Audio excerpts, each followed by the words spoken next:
Hello, everybody, and welcome to the Maurice Brown Comedy Show NFL edition, Super Bowl edition, as we break down this weekend's past games. Some great championship games, no question about that. Before we do that, we're going to bring out our special guest, our usual suspect, Antoine A.S. Stewart. What's up, Stu? What's going on, Mo? Hello, everybody, and welcome to the Maurice Brown Comedy Show on Bog Radio in association with 24 Flicks and Radio QDX out of Lucama, North Carolina, and KCHF-TV out of Albuquerque, New Mexico. Some great games played over the weekend. Now, you being a 49er fan, I'm sure you're feeling pretty darn good today. Yes, sir. Yes, sir. One more game to get it done, man. One more game to get it done. And, you know, I was talking to you before we came on live. This is the final score from the weekend. The AFC Championship game had Kansas City winning over Baltimore 17-10. NFC Championship, the 49ers, your 49ers, over the Detroit Lions. Let's talk about Kansas City and Baltimore first. This was a game that many people, surprisingly in my mind, went with the Ravens. And I something told me, go with Patrick Mahomes and the Chiefs. And sure enough, they got it done because I don't trust Lamar Jackson. And I don't want to blame all this on Lamar and said he's the reason they lost this, that, and the other. But the Chiefs are not the Texans. And the Chiefs are a team that if you go out there piddle-paddling around with, then it's going to be on you, Lamar. You're going to have to win the game. And guess what? He couldn't do it. 17 points were scored in the first half by the Kansas City Chiefs. They didn't score another point. The Ravens defense put the Chiefs on lock. Lamar Jackson did nothing. Your thoughts? To be honest with you, man, I put a lot of that loss on the coaching, and we all know that the Ravens have great coaches, from Harbaugh to their defensive coordinator, who's probably going to be a head coach this year. Like, no problem with the defense whatsoever. You held Patrick Mahomes and company to 17 points in the AFC Championship game. Congratulations. The issues lied on the offense, and to start off was the run.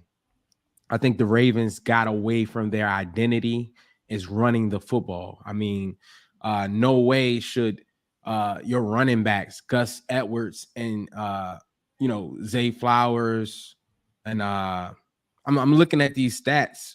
You got Gus Edwards with 3 carries, Zay Flowers had 2 carries, Justin Hill had 3 carries, and Lamar had 8 carries.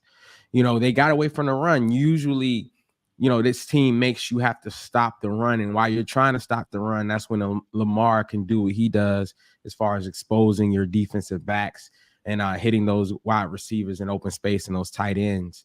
And I think they just got away from that.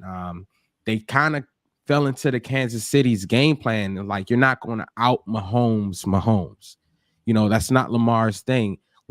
Start off with establishing the run, letting a Lamar make explosives in the run. And then as things open up, he'll slowly start to cook and get and expose your DBs. But that wasn't the game plan. And I don't understand why in the biggest game of your career, you would go away from what you usually do well.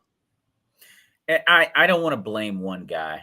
I don't think it's fair to blame one person and say, you're why we lost. I don't think that's fair. I don't think you raise young kids in sports to think that way. But they paid Lamar Jackson $253 million.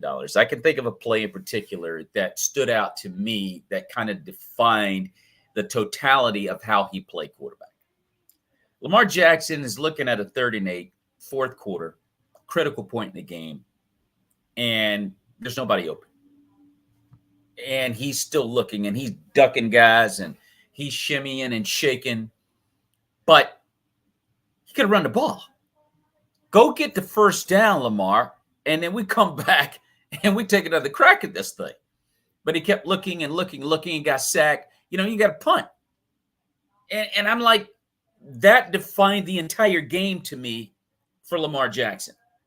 You get paid that kind of money, you have to show them why you got paid. Yeah, I get you. Coaching staff called bad game. I totally agree with you. They called a bad offensively schematic game. Matter of fact, Baltimore's running game is what got them there, to be totally honest with you. But I got to say it again. You're getting paid $253 million because of your feet. And you got great feet, dude. I mean, it's just like Josh Allen in Buffalo. I mean, he just strong-armed the Kansas City defense by just running the ball. Then all of a sudden, he wants to get cute and try to find open people. There's nobody open. Josh, there's nobody open. Run the ball. And that's what Lamar Jackson should have done in this game. He kept trying to prove to everyone that he can throw the football. Yeah, you can. You can also run. I'm sorry, Stu. I got to put this one on Lamar. You're getting paid. You're getting paid too much money. I'm sorry, dude. You're getting paid too much money to try to do something that you think people want to see you do. You got to do you, Lamar. They would have won that game too. It was right there for them. The defense showed up. They shut Mahomes down for an entire half. And all you can give your team is 3 points? I can't let him off the hook on that one, Stu. I'm sorry, dude. I just can't let him off the hook on that one.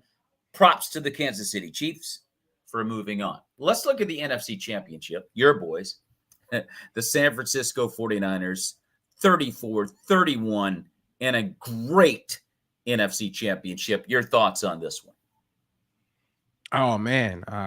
Great game for football fans. Definitely not so much for Detroit fans, and a little scary for 49er fans, even though we pulled it out at the end. We started off slow, man. We started off slow against Green Bay, and we started off extra slow against Detroit. Definitely some issues we have to fix on both sides of the ball, but especially on the defense of side of the ball. Our specialty on defense is the front seven. That's where they've invested most of their money into establishing one of the most dominating front sevens in the NFL. And we weren't using them. You know, with our previous defensive coordinators, Robert Saleh and D'Amico Ryans, those two are linebacker coaches. They're linebacker guys. You know, so they're all about putting pressure on the quarterback with the front seven. And then, you know, having that dictate how you play on the back end. With Wilkes, he's a DB coach, and he's all about pro DB stuff, but that's not how the 49ers are built. I know this is his first year with the organization, and he has done a great job trying to relearn how the 49ers like to play defense instead of putting all his ideas in the basket. But you can't call a game like that. We like to play a lot of man. He had us in a lot of zone. Which was beneficial to the Detroit Lions in their style of play, which they ran the ball. And we were hurting from that from a defense and a schematic side. And we were able to clear up a lot of those issues. Brock had a not so good first half. It was nothing great, you know. And in the second half, he came out like, man, reincarnation of Joe Cool or Steve Young or something like that. He had a record-breaking second half.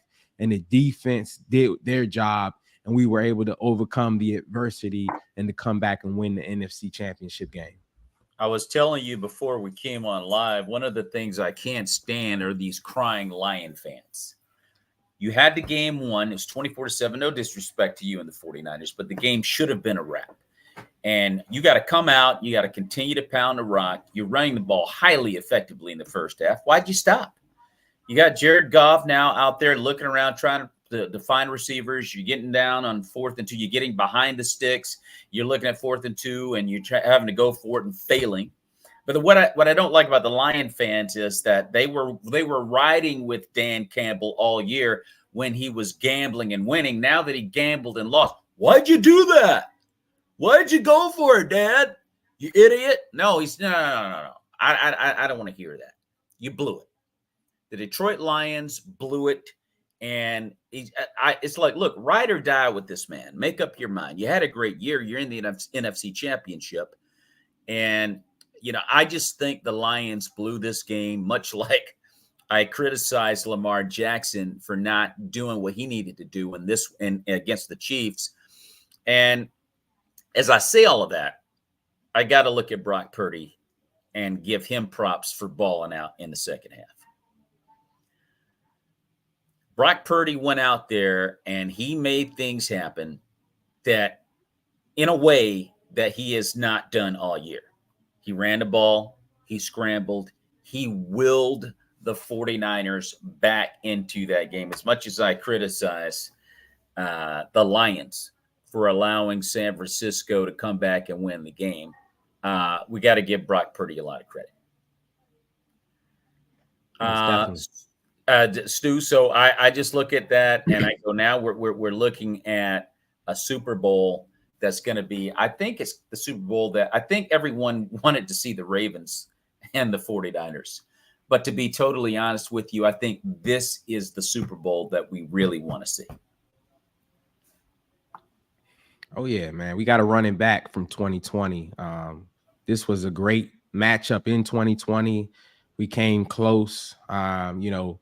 We were we had Jimmy G who mixed Sanders with that long touchdown throw that could have changed the outcome of the game. But I think this is a new 49ers team. The guys who were rookies then are now veterans. Debo was a rookie in that Super Bowl. Fred Warner was a lot younger. I think he was like 1 year in. And now these guys are kind of veterans and they have that experience and they can pass that on to the younger guys like Brock and company who've never been in this situation, as far as all the media, all the things that come with the draining of answering the same question over and over again, saying how Patrick Mahomes is the GOAT and how all those type of things you're going to have to go through during media day and still have to prepare mentally to play the game and not let it be too big for you. But I think that we have the right coaches. We have the right personnel in the building. We have the right veteran presence in the building that will get through that and be able to focus and zero in on the game. And a little quick nugget is this is Kyle Shanahan's third Super Bowl game. And this is also defensive coordinator Steve Wilkes' third Super Bowl game. So both sides of the ball have experience playing in Super Bowls, just not a lot of experience winning. And hopefully we can overcome that and get a dub in this year's Super Bowl.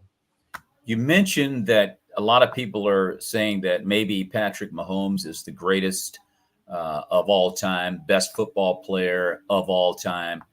And I get it. I mean, what he's done, I mean, we're talking about a guy that's gone to 6 straight AFC championship games and won them all.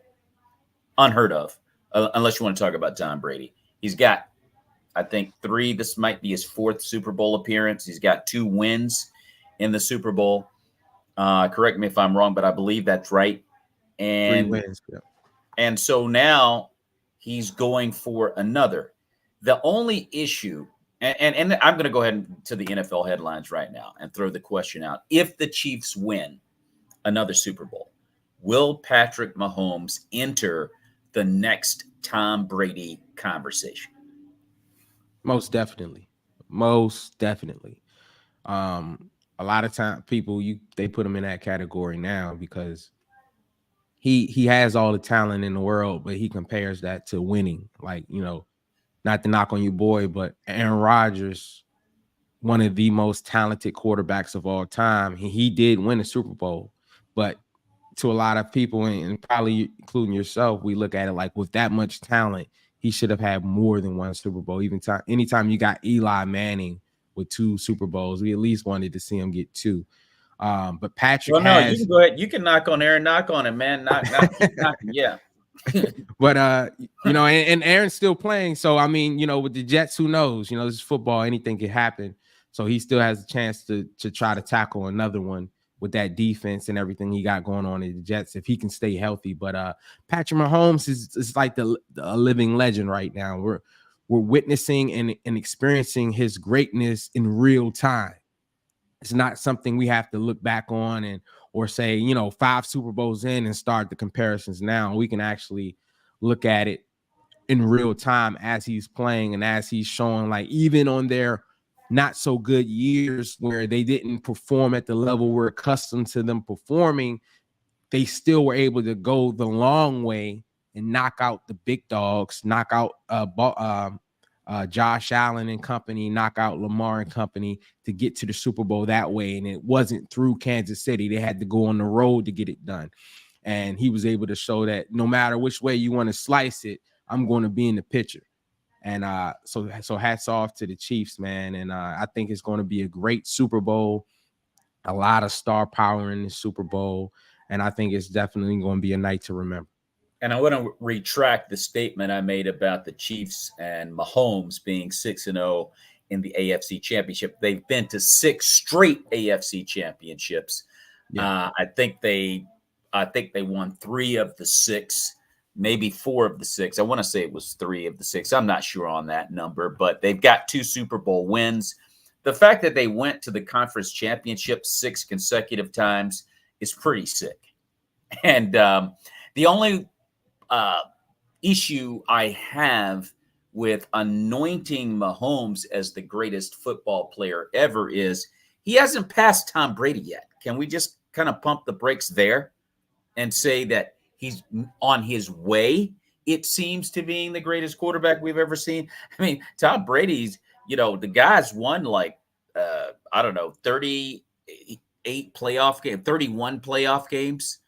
He's got 7 Super Bowl wins. He's been in the Super Bowl like 11 times. And, Patrick hasn't done that yet. So I think we forget about what Tom Brady has done. People are just so quick to anoint Patrick. But that being said, I mean, I definitely believe he's in the conversation with Tom Brady, particularly if the Chiefs win. We will have no choice but to seriously consider Patrick Mahomes as maybe the best that we've ever seen. I mentioned earlier about the Lions choking. If you look at the Lions game against 49ers, and this may affect you some kind of ways too, because you're a 49er fan, I get it. But the 49ers went on a 27 unanswered points tear. Would you qualify that as a choke job, or that the 49ers figured something out and exploited it? I think it was 17 because we did score in that first half. But like I said, we got off to a slow start. Any great team, Tom Brady has shown this. You got to keep playing till it's 0-0 on the score. The Chiefs have shown. Hey, Stu, wait a minute. You got to remember now, you scored 7 in the first half, and then you ended up with a total of 34. You got 27 points in the second half, dude. And the Lions did not score until after you had gotten that 27. Right. And it wasn't enough to win. Right. So it's one of those things, man, where in sports, we've seen it time and time again. We've seen teams get off to a fast start in the first half and then lay an egg in the second half. Yeah. It's hard to keep that consistency up, especially after the adjustments are made. Because if you notice, if you go back to that second half and you say what happened to the running game with the Lions, they weren't successful anymore. They were getting hit in the backfield. Fred Warner and company that's how we got that fumble. We started meeting those guys in the backfield, and they weren't as successful as they were in the first half. So now they had to put the ball on Jared Goff's shoulders and have them will them to a win, and they weren't able to do it. Goff has been benefiting from that run game, because when you're running the ball well, just like Jimmy G, when you're running the ball well, it opens up everything else, and it takes a lot of pressure off of the quarterback. And once you're able to stop the run, you really get to see what you got in a quarterback. And Jared Goff, although he may be a decent, good quarterback, he's not great. And the 49ers, we knew that. We're accustomed to playing him twice a year when he was with the Rams. We know, like, once he gets flustered, and it's easy to ruffle his feathers. And that's why running the ball is so important to their game plan, and taking a lot of pressure off of him. Once we were able to stop the run and put it all on Jared Goff, we were able to make some things happen, some throws he would like to get back. It felt like as the momentum started to switch, the Lions started to doubt themselves. Their playmakers weren't making plays. They started dropping the ball, and then with their coach going forward in positions where he should have taken the 3 points, which I gotta say he's been consistent all year round. We can't take that away from him. Like you said, the Detroit Lion fans, you can't be cheering the guy on when it's working, and then the same thing that got him to where he is now, it's frowned upon. You got to be consistent, and he was consistent, and that's maybe something he has to work on moving forward as far as being more take the 3 points instead of going for it every time, but hey, man, they stuck to their guns. They were who we thought they were. They were the Detroit Lions, and it didn't work out for them. It didn't work out for them. And I think that the Lions, are a team that needed in this particular game, Dan Campbell in particular being the head coach, needed to just say, all right, look, we got here by going for it. We're going to have to make sure we get out of here with the win, and we're going to have to play practical football and kick a field goal. Kick field goals. 2 field goals would have won the game. And you have an opportunity to get out of here and get to the Super Bowl. And yeah, that's how he played all year. It got them to where they are. But sometimes you gotta think and go, wait a minute, hold on. Let me be practical here. I don't want to take a chance. This is an opportunity to go to the Super Bowl. It's not time to gamble here. And he did, and he lost. And for Lion fans who were good with it all year, get over it, because that you cheered him on, and you're going to have to cheer him on as you go back to Michigan. But I'll tell you this, you look at the Lions and the opportunity that they had, and it's going to be a while before they can get over this one. I think the NFL has, with all the young coaches, has moved into a Madden mentality where you go for it every time. Doesn't matter what down it is and what the down and distance is. Let's just go for it. Because if you were playing Madden, you would go for it. But this isn't Madden. This is a real football game. Money's on the line. And the Lions, they came up short. I mentioned Lamar Jackson earlier. And I talked about the fact that I didn't want to say that he choked and put it all on Lamar. But we know what his track record is, and I'm just going to throw it out one more time. Let's use a different word. Did Lamar Jackson once again, in your mind, shrink under the bright lights of the AFC Championship? I would say, in a sense, yes. But the reason why I can't totally all put it on him is, like Dan Campbell, like we said, he is who he is, and he stayed consistent the whole time. If they're going to either win like that or they're going to lose like that. What the Ravens did was they flipped the script and tried something different in the most important game of the season, and it didn't work out. If the Ravens would have ran the ball like we're accustomed to seeing and they lost, I would have said, you know what? Y'all played y'all football and it just didn't work out. We had to put it on Lamar. But in this case, I'm like, Lamar, definitely, he's the quarterback. He's going to have responsibility no matter what. But as far as putting it all on him, if that's not what got you there, if we're accustomed to seeing you run the ball and you change up in the biggest game of the season, I cannot put that all on him because he's not calling the plays. And his running back was averaging 6 yards a clip. Why stop running? 6 yards a carry, and you only give it to him a few times? I don't get it. He was successful. I think that, I don't know, the offensive coordinator, got too big in the moment. And what happened? They were accustomed to beating down teams all year round. And sometimes when you're in a situation when you can't bully that team and you got to really man up and get it done, if people start doing things out of uncharacteristically. And that's exactly what happened. They came in there and the Chiefs would not allow them to bully them. And they just switched up the game plan for whatever reason. We will never know. But I honestly, I have to say that Lamar and the offensive coordinator share majority of that blame together jointly from the play calling and the execution of the team. And, got to give all our credit to be honest with you, I give a lot of credit to that Kansas City defense, man. to get out there and put on the performance that they did, holding that explosive offense to what was it, 10 points? Yeah, 10 points. Holding that explosive offense to 10 points. Kansas City, this was not one where Mahomes just stole the show, because the Chiefs went missing in the second half. Just like Detroit Lions went missing in the second half. Now it was up for the Ravens to turn it on in the second half like the 49ers did. And they weren't able to do that. So hats off to the game plan of the defense of the Chiefs, and hats off to the 49ers and Brock Purdy. The Lions and 49ers were compelling, even though Detroit choked. It was a compelling game. The Chiefs and Ravens was not quite as impressive, simply because the Chiefs were shut down.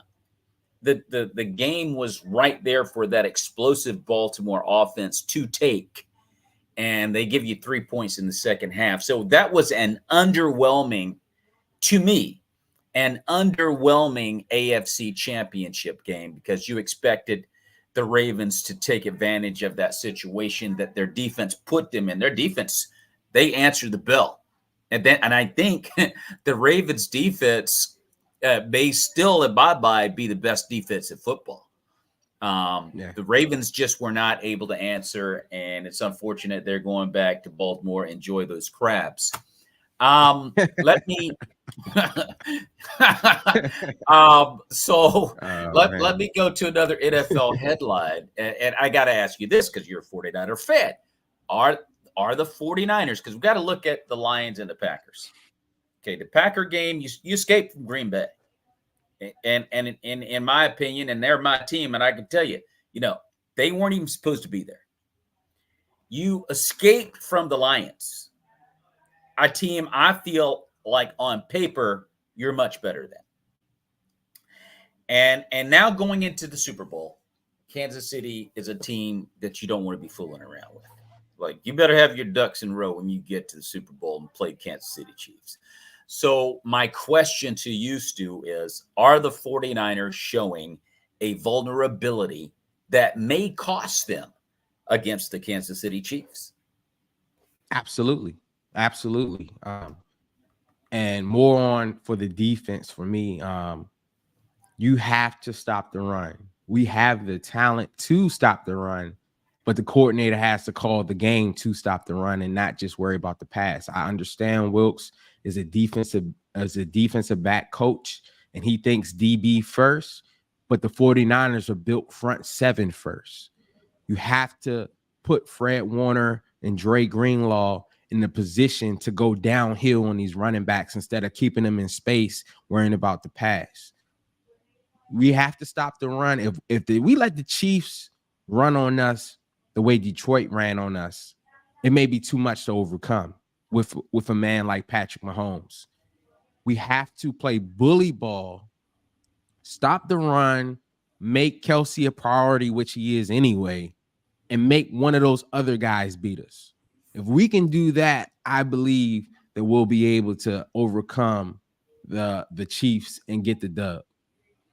I think the 49ers are showing a vulnerability on defense that I did not anticipate. Pressure wasn't there on Goff. I mean, eventually in the second half, they got him off his spot, but it took him a minute. The Lions inexplicably stopped running down the 49ers' throats, and they got out of there. The 49ers got out of there with the W. And then the week prior, they had trouble stopping Aaron Jones for the Packers, who dropped 118 yards on them. And quite frankly and honestly, 2 picks, had they been caught, would have sent the 49ers back to Santa Clara. And they ride. They are known for that defense. So I'm wondering if there's some injuries out there. I'm wondering if Bosa is 100%.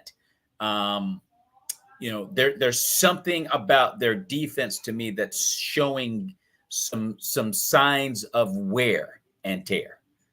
They got 2 weeks though to figure this thing out. If that's what it is, fatigue and injury. If that's what it is, Maybe it's just what the doctor ordered, and they'll be ready to go come Super Bowl Sunday, February 11th in Las Vegas. We'll see what happens. Now, Andy Reid, the coach of the Kansas City Chiefs, is about to enter. If he wins, I will ask you, is he about to enter a short list of greatest coach of all time? Absolutely. Absolutely. If he wins this game, I think that a lot of people already put him in that. We definitely put him in one of the best offensive coordinators of all time list. He's already either number one or number two in that category, or maybe number three. When you think about Bill Walsh, but yeah, he's been able to do it from the league, from with a young guy and Patrick Mahomes and developing him. I honestly don't think Mahomes would have had the success he's had he have been on the Chicago Bears, or he got drafted somewhere else. He got drafted in the perfect spot with a perfect coordinator who could get the most out of his talents, and who could put together the roster to where they had the cheetah. They had the best tight end in football, and they had a lot of speed. And that Mahomes has that arm where he could flick it 60, 70 yards down the field. And putting all those pieces together with the right coaches, it takes a lot. You could be the most talented guy on the field, but if you're in the wrong situation with the wrong coaches and the wrong team, you won't be seeing much of the postseason, because this is a team sport. So he was definitely, he definitely benefited from being with the Kansas City Chiefs and having one of the greatest coaches of all time. And I believe that if they're able to win this Super Bowl, it will uh, push him into that next tier, that next echelon of top coaches, to where when you think of Andy Reid, you'll think of the Bill Belichick, you'll think of the Bill Walsh, you'll think of those great coaches that we talk so much about. He's slowly tiptoeing into that conversation. You look what he did in Philadelphia. And I think they made it to one Super Bowl, but I think he went to 4 NFC championships when he was in Philadelphia. They literally ran him out of town, so they deserve all the grief they're getting now. They ran Andy Reid out of Philadelphia, but he put up some great numbers, and then he gets to Kansas City. He goes to 6 straight AFC championship games, wins 2 Super Bowls, and he's about to enter his 3rd or 4th Super Bowl, and he's tiptoeing like. What he's building in Kansas City right now is looking kind of scary, because they had a bad year. And here they are right back in the Super Bowl, went on the road to get there. And so you just, that commercial where he's having lunch with Patrick, and he tiptoes his fingers over to his chicken nuggets. That's kind of that's kind of how Andy's tiptoeing into that conversation. You know what I mean? He just quietly tiptoeing over there, man, and taking the nuggets.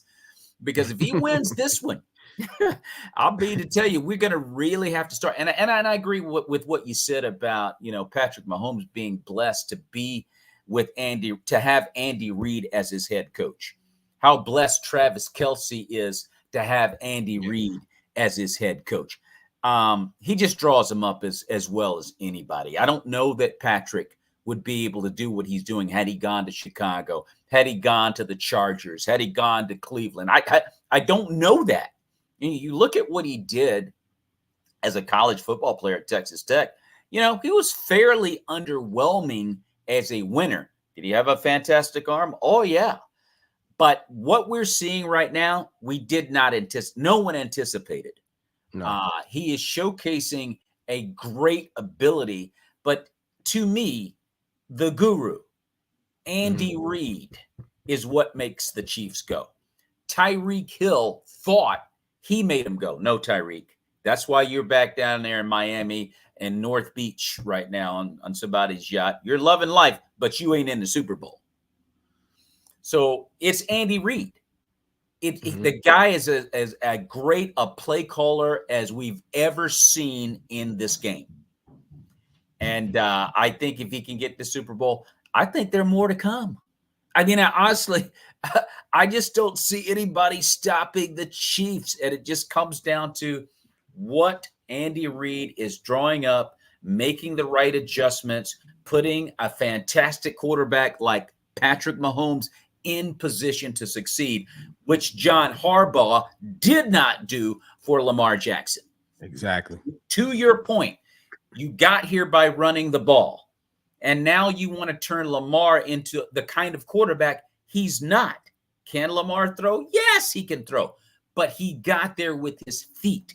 And he's young enough and strong enough to continue to win with his feet and throwing when necessary. There's no shame in being a running quarterback. There's no shame in that.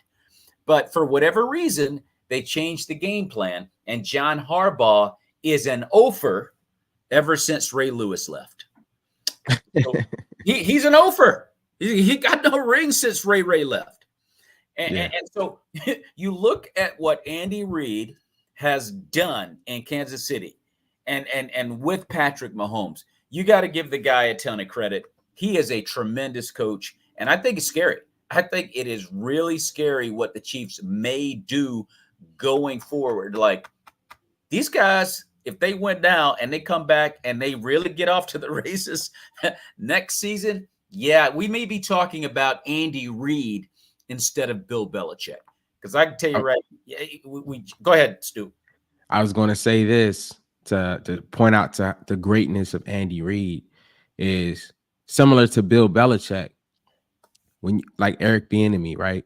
You know, Eric Bieniemy, you know, he's a great coach with Andy Reid. Not so much without Andy Reid, right? We've seen him come to Washington, and not only was he the offensive coordinator, but he was the assistant head coach, which means he had a lot of say, meaning like, look, you got full control of the offense. You do your thing. And he was not able to get the same success out of Washington. And the biggest thing that I've seen, and I've been saying it all year round, Aaron knows I've been saying it from the beginning, is he's calling plays like he's still in Kansas City. The Washington Commanders are not the Kansas City Chiefs. They're not built like them. The Commanders, and usually in the NFC East, they're going to run the ball. They are downhill. Let's establish the run. Let's get physical, and let's work off of that. And all this shotgun, running in the shotgun and stuff like that we see the Chiefs have so much success doing, that is not the Chiefs. And that's something that Kyle Shanahan does so well is he'll take a Robert Griffin. He'll take a Jimmy G. He'll take a Brock Purdy. He'll take whoever you give him, and he'll put them in the best situation to win. He'll make sure that whatever their talents are, that they are in the best situation to execute the game plan, and he'll customize the game plan based around the talents of the men in the locker room. And Eric Bieniemy has shown that he doesn't have that ability. He's used to what he's used to, and he's going to force you into what he's used to instead of calling the plays and putting the people he currently has in the best position to win. And I think that's the difference when you look at an Andy Reid and you'll see the coaches that he works well with. We know that Andy's calling the shots, and it's all working through him, not because of who he has around him. They assist him in his success, but Andy's the guy, just like Kyle's the guy. That's the difference in these great coaches. When you separate them from their mentors, you'll see how great they truly are. And that's why, and I want to give more props to Andy Reid, showing that, no, that wasn't the great calling of Eric Bieniemy because he had Eric. That was Andy. That was Andy Reid. Well, it's going to be a great chess match. Super Bowl 53. I can't wait to see these two minds go at each other. We were talking about Travis Kelce of the Chiefs. In this game on over the weekend, he became he broke Jerry Rice's all-time reception playoff record. Jerry Rice, for goodness sakes, is Travis Kelce going to be remembered as the greatest tight end to ever play the game after breaking Jerry Rice's record when it's all said and done? I believe so. It's going to be anytime you got a tight end breaking wide receiver records, it's the greatest wide receiver arguably of all time. That's on a different stratosphere of the Yes, it rest is. of the Yes, it tight is. ends. That places him on a different stratosphere, and I believe that he will go down as the greatest tight end of all time.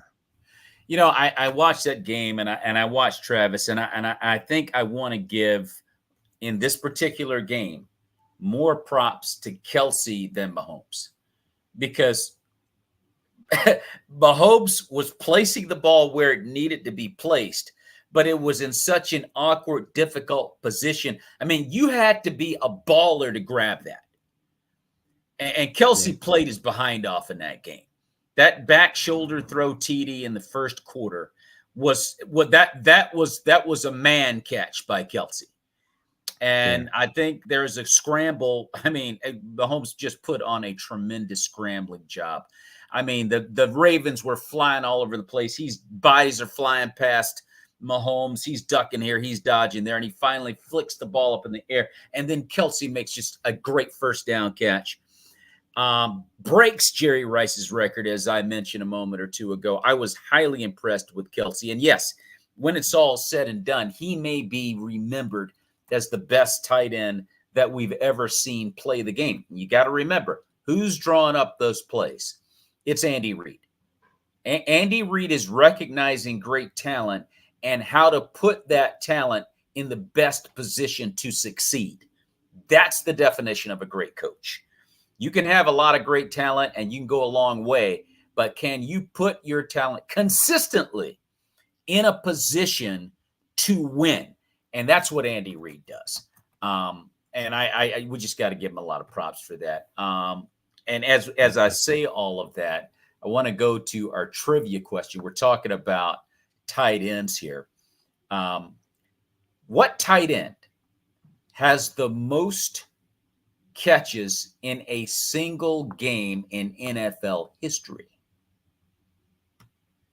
I might have to go with Travis Kelsey. Um, I know that may be, kind of like he had 11 receptions last week. So that's my final answer. Well, you're going to be, well, I don't know that you would be totally surprised at this number because he was a great tight end. He's just not going to go in that greatest of all-time conversations, although he's worthy enough to have a discussion about anyway. But you're going to be surprised nonetheless. It's Jason Witten of the Dallas Okay. Cowboys in 1992 against the New York Giants. He had 18 receptions in a single game. And that's a great trivia question too, because we do think about Travis Kelsey, and there's some other great ones in the past, like Kellen Winslow of the San Diego Chargers, great tight end. But no, it was Jason Witten, and Kelsey passed Jerry Rice with 152 postseason grabs. So congratulations to Travis Kelsey for what he accomplished over the weekend. One more headline here. Jim Harbaugh signed a contract with the LA Chargers. He's got Justin Herbert as his quarterback, as we're talking about quarterbacks, putting them in the best position to win. You know a lot about Jim Harbaugh. He coached the 49ers and made Colin Kaepernick a name, quite frankly and honestly. And did some damage with Alex Smith as well. Didn't get it done. Lost in the Super Bowl to his brother John, who had Ray. He had Ray. Anyway, that being said, can Jim Harbaugh make the Chargers the next great team in the AFC and maybe dethrone the Kansas City Chiefs? Absolutely. If anybody could do it, he can do it. Mahomes, the AFC is just gotten a little bit harder because you have a guy who can take the talent around him and succeed. And he establishes a culture there to where when you think of the Chargers, you don't think of bullies. You don't think of the bully ball. You think of more finesse. Right. Now, we know they got Joey Bosa, and we know they got some great receivers and they have a great quarterback and stuff like that. But when I think of them, I don't think of that dominant force. I think they're talented, but they're missing something, right? Yeah. I think Harbaugh may be what they're missing because he not only is he going to change that culture, He's going to bring in some people to put some meanness on that defense. That defense is going to be nasty, and that offense is going to have some attitude. And they're going to be I think they're going to be a totally different team in a better way, to where they're still going to be explosive. Because Herbert is a great quarterback. He has a phenomenal arm, but they're going to have that nastiness to them. And that's what they're missing, I think, to give the Chiefs in Buffalo, a run for their money, and to say, hey, we're here now, because with Phillip Rivers, they've always been knocking at the door. They've came close a few times and lost to mainly New England Patriots and Tom Brady, Bill Belichick. But I think with Harbaugh as a coach there, he's going to change the culture there. And I think we're going to see an entirely different team than what we're used to seeing, for the better. Jim Harbaugh had the 49ers in the Super Bowl, as I alluded to a moment or two ago, against his brother John Harbaugh, the coach of the Baltimore Ravens. And the lights went out at halftime, or just before halftime, and it was like a 15-minute, I don't know how long the lights were out. And the 49ers were dominating the game at that point. And then the Ravens came back and they won the game. And again, when you got Ray Lewis, you got a heck of a chance to win, and they did. But that being said, I think Jim's a better coach than John. I'm not going to lie to you. I mean, I watched what he did in San Francisco, and he made them a very special team. And he never had the quarterback ideally that he wanted. I mean, Alex Smith was adequate, more than adequate, but not great. And then Colin Kaepernick was basically a guy that had the blessing to be in the presence of a quarterback whisperer, because Colin Kaepernick without Harbaugh is really trash. I think we found that out. I hate to say that about Colin, but he was pretty. Our last remembrance of Colin Kaepernick is pretty bad. Okay, forget about the kneeling. He's a bad quarterback. And so now you got Justin Herbert. The Chargers are loaded with talent. And I think now the Chiefs have an issue. Like, forget about Josh Allen and the Bills. Forget about Lamar Jackson and the Ravens, although they may prop up next year. They're fully capable of beating the Chiefs. But Justin Herbert being coached by Jim Harbaugh, and you got Khalil Mack, and then, like you mentioned, Joey Bosa and those guys on defense. You got Eckler, and they got talent everywhere. I mean, Jim doesn't have to scheme up anything, because he's a great motivator. Yes, he is. Jim Harbaugh just makes you want to go out there and knock somebody's head off, and just play at a level that you don't normally play at, or at a level you've never played at before. He's got everything. I think the Chargers Chiefs are going to be the new Colts, Peyton Manning, Patriots, Tom Brady. Legitimately.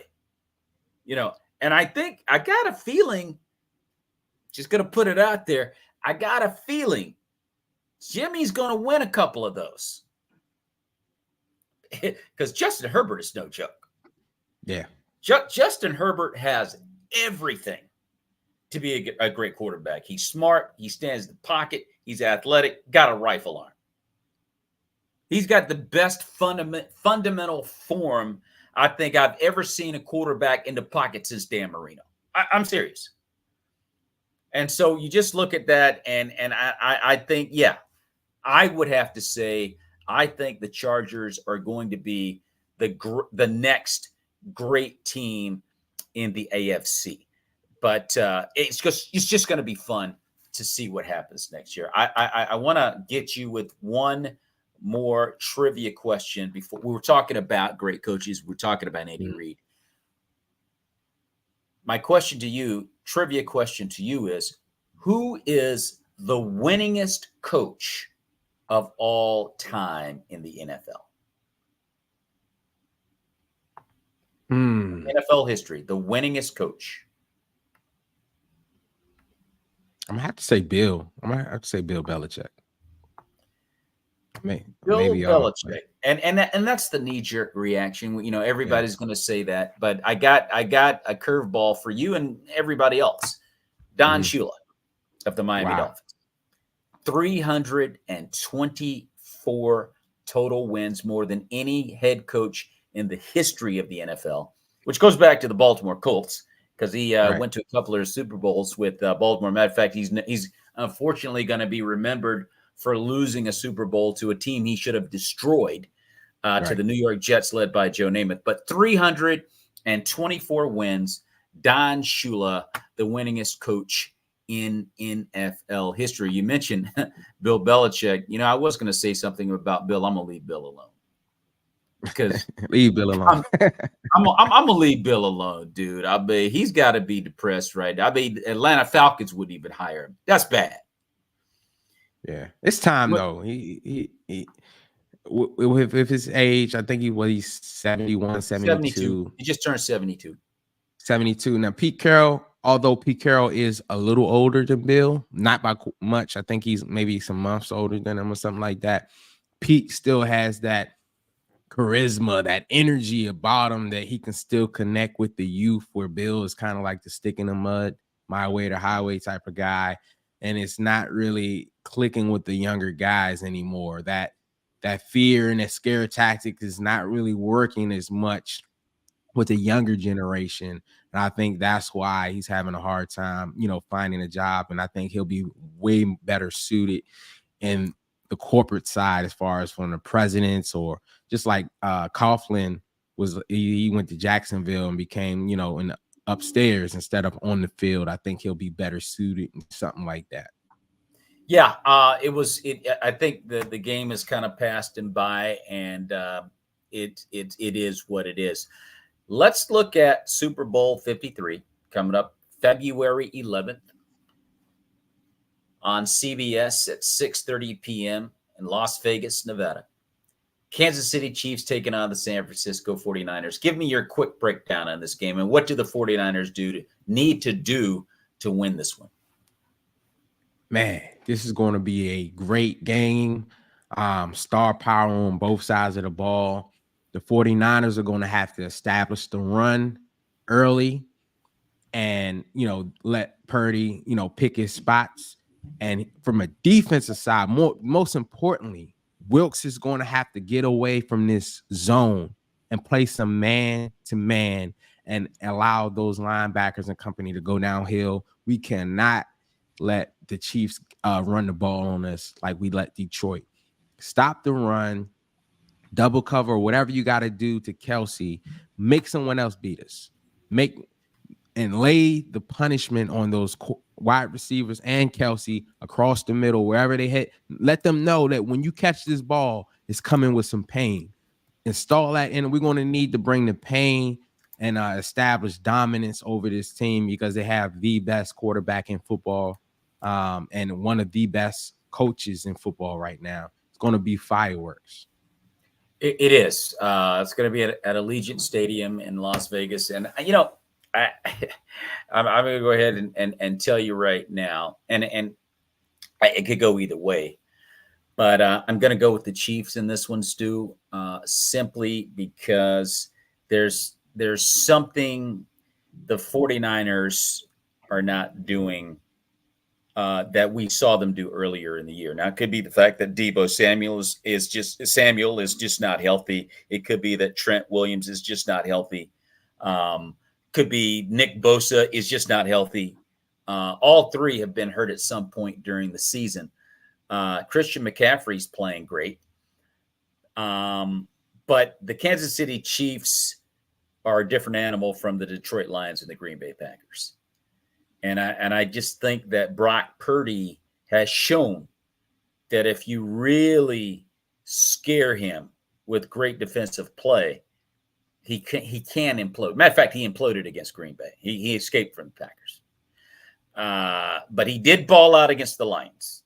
I'll give him credit. He showed me something that I did not expect. He balled out. He showed nothing but pure heart in the game. That's why I want to give him a lot of credit. As much as I criticize the Lions for choking, I also want to give Brock Purdy a lot of credit because he took control of that game. Brock was like, I'm not going to let us lose this game. So he could go into that situation and shine against the Chiefs.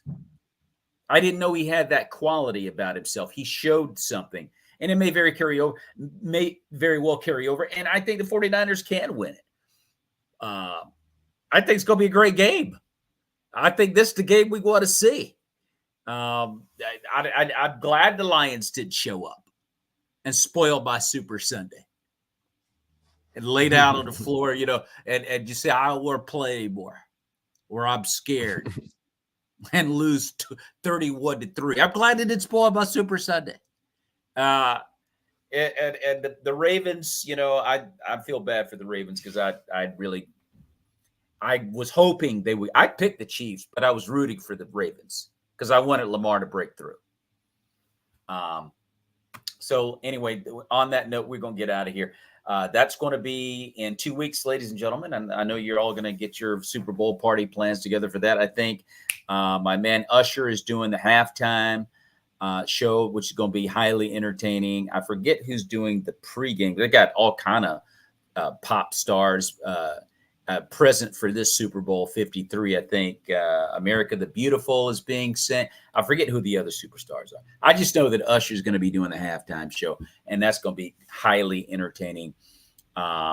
Ladies and gentlemen, you're listening to the Maurice Brown Comedy Show NFL Edition on Bog Radio and also Radio QDX out of Lucama, North Carolina, and also KCHF TV out of Albuquerque, New Mexico. TV 11. We're going to wrap it up here. We may come back next week and chop it up as we've got 2 weeks before the big bowl. There's always something to talk about in the NFL, though. I mean, the NFL is like a telenovela. It's like a Spanish soap opera. It's always something going on. I mean, there's nothing but gossip all over the place. So we may come back next week anyway with our good buddy Aaron Moore and my nephew Caleb Lopez and talk some more. And we'll let you know about that. But in the meantime, Stu, may the peace of Christ be with you and your family, brother. God bless you. And everybody out there, may the peace of Christ be with you and your families. God bless.